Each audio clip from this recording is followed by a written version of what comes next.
So you met someone who set you back on your heels. Goody, goody. So you met someone and now you know how it feels. Goody, goody. So you gave him your heart too, just as I gave mine to you. And he broke it in little pieces. Now how do you do? And that's the singing voice of Dick Cranbourne.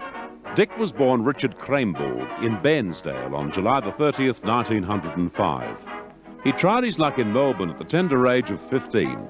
His first job as a waiter. On his first day, he spilled a tray of ice cream over a customer, and his new career was finished. Incidentally, the customer in question was Miss Ada Reeve, one of the biggest theatrical stars of the day. Little would she realize the young, eager, but ham-fisted waiter was to achieve just as much fame in another medium years later and become a true household name, loved and admired by all, including a group which is often the hardest to please, workmates. Former 3DB manager Curtis Crawford. Cranbourne was a jack of all trades. He could do just about everything. He could sing, he could play saxophone, he could act, he could compare, he could call races. However, they're approaching the turn into the straight where Double Blank is the leader. Double Blank is out only about a head, I would say, to King Amana going well. The next is Quite Talk. In over on the fence is Grey Boots. Then Durham pushing his way up. Peshawar coming with a run now in the centre. It's going to be hard for him to make it, but he's finishing like a shot. King Amana is the leader from Double Blank. Peshawar coming like a train on the outside. It's head and head. They go to the post. Peshawar wins, I think. Yes, Peshawar will go on and win in the run to the post. Peshawar is first. King Amana is second. A photo for third between Durham and Reformed at the head of the others. Quite Talk. That was Dick Cranbourne calling the 1952 Caulfield Cup. When Dick joined 3DB in March 1941, he'd already had a crash course in race calling. He used to stand on the roofs of friends' cars or climb trees outside the racecourse. He'd then lift his field glasses and race book and call the race out loud. He became known as the funny little man who thinks he's a race caller. Dick Cranbourne was a very funny man, and he did call races. But producer Norm Spencer had bigger plans for him, and also for his successor. Well, yes, he wanted to be a race caller, of course he was. They used to call our races on during the week.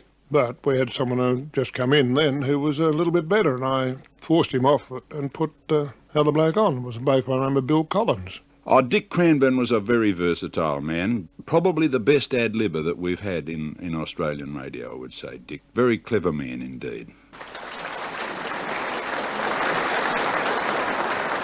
Well, let's explain the state of the game to you now, Miss Fillmore. You get £4 for that. We've added another £4 to the case of kitty, which is now £68. as well as the complete case of wardrobe of lingerie and bras. You start to risk your money from here on. If any of the next three questions put you out, you lose £2. But if you get through the three questions, you get a chance at the case of kitty. So, will you take your £4 now, or will you risk £2 and go on? What do you say? Okay, sir. Okay, sir. Righto, that's the way we like it. The category, please, Miss Fillmore. Famous streets. Famous streets. You've travelled about a little bit, have you? No, I haven't. I came from England originally, but I've been out here a long time and I haven't been anywhere. You haven't been anywhere in Australia? No. Oh, I see. Well, it's a nice country out here. Well, I've been to Sydney, but that's not much, is it?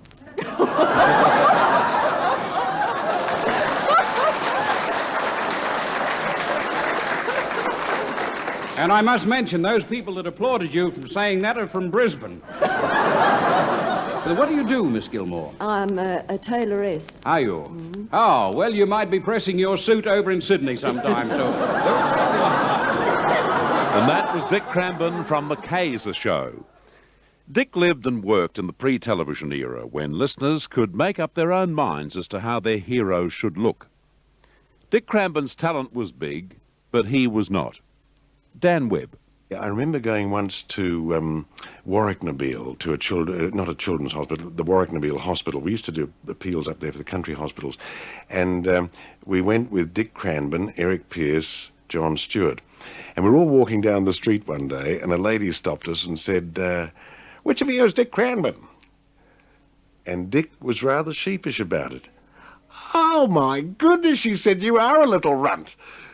And she said, I expected a tall, fair and debonair, because, you see, when they introduced him on the minstrel show, he was Dick Cranbourne, tall, fair and debonair. And that was the image she had in her mind of Dick Cranbourne. And he was short, And he was a little bit fat, and he certainly wasn't debonair. But a great talent he was. He always gave good value to his sponsors, and his offsider was quite often Maury Callard, who remembers that Dick liked having fun with many of the advertising clients. But the Stonyfell ads were the things that seemed to touch Dickie, I think maybe because he didn't drink. And you'd have to fit in words that they'd written in as ditties about Stonyfell, but they didn't go to the metre of the music, of course, so Mabel would have to put a little trilly notes in and so on and so forth, and Dickie would be waving himself in front of me because no television, and he's trying to put me off. And he was doing that all in fun. There was no viciousness about it. Comes from Mrs. A.J. Locke of 346 Dandenong Road, East St Kilda, who says, "We listen to the Happy Gang and enjoy it very much. And with the help of Stonyfell, I'm sure they do." One of the Locks from St Kilda. Yes, that's right. Oh, Yes. I see. This is the verse that I'm to sing now, you see. Yes, I know. Do you mind? I happen to know Mrs. Oh, Locke. do you? Yeah, we went to Yale together. Gosh, it's a wonder she was admitted. Now, I live in a boarding house where... Wait, just a moment, Mabel. We'll have to go through it again. I live in a boarding house. I live in a... I can't get this, Mabel, at all. I live in a boarding house where Stony fell. Now, match that. I live in a boarding house. No, I'm sorry, Murray. You've got to put the emphasis A boarding on house. The trouble is he hasn't paid his Listen, rent. Murray. You pick up the second line. Are you ready? Start again, Mabel. I live... Now, you just start off. You ready? I live in a boarding house where Stony Oh, yes, I see. Thank you, Dick. It's delivered weekly, and my word, it certainly is well. Now try it all again on your own. Right, You all ready? of it over again. Over again, Right. yes. Mention Mrs. Locke again. Well, Mrs. Locke of 300... Mrs. Locke, he can't get the key.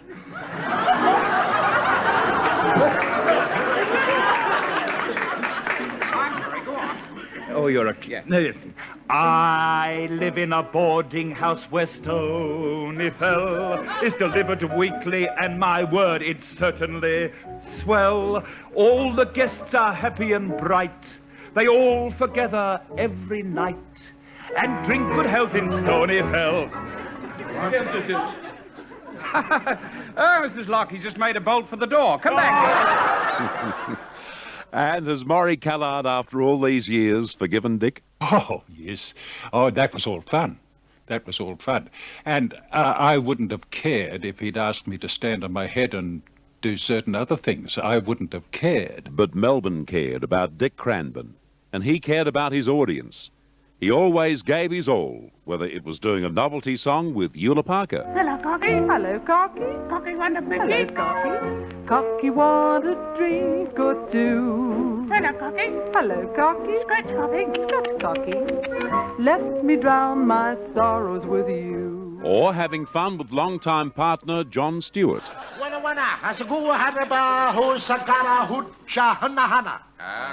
Yes. He said he had to give up smoking because of his rheumatism. Rheumatism. Well, how could rheumatism... Rheumatism, he said. How could rheumatism, all right, affect your smoking, John?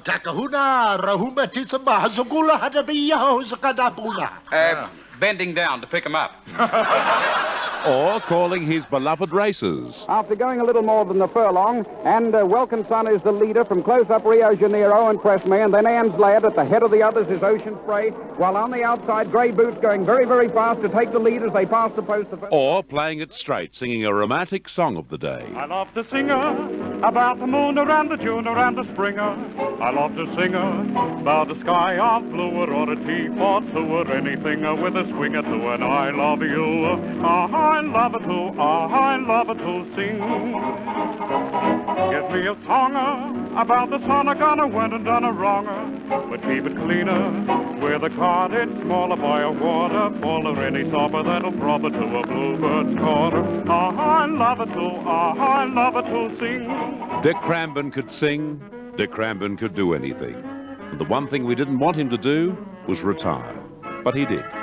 Here he is on his final morning on 3DB, working with Lou Richards. Lou, I'm going to sort of bow out in a second or two because I have a long, long way to go, and I'm going to invite Mr. and Mrs. Victoria, if ever they're up Queensland, whilst I'm there. I'm going there for 12 months at least. May stay longer, I don't know, but at Noosaville, just come and knock on the caravan door. We won't open it, but still, it'd be nice to hear that knock. Dick, I've worked with you for 3 years now, and I've been in probably the biggest show of all times. That's league football, and I don't think I've met a nicer fellow, and I've enjoyed working with you tremendously, and all I can say to you is I love you. Well, and if you look down there, you'll see 2 of my fan club down there with... will you read it out? Dick, can you hang on just a moment, because I think the audience here would like to say a few words, so let's go now. Oh, he's a jolly good fellow, for he's a jolly good fellow, for he's a jolly good fellow, and so say all of us, so say all of us, so say all of us, for he's a jolly good fellow, for he's a jolly good fellow, for he's a jolly good fellow.